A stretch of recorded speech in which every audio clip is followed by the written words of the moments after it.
traveling on a ship from afar. 'Twas like years of time since his mission did start.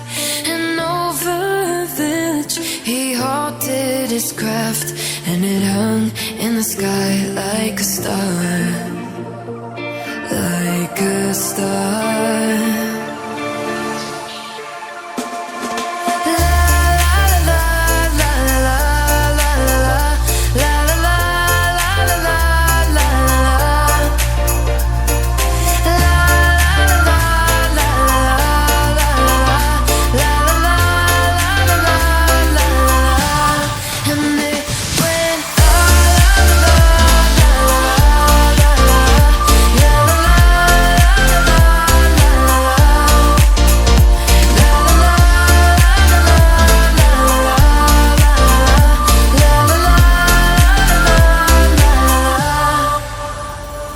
He followed the light and came down to a shed where mother and child were lying there on a bed, and a bright light of silver shone round his head, and he had the face of an angel, and they were afraid.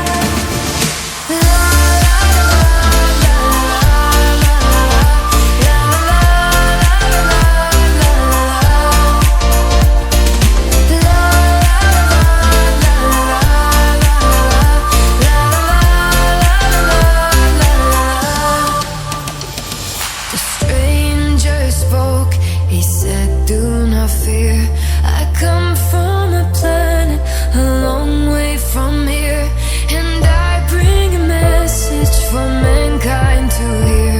And suddenly this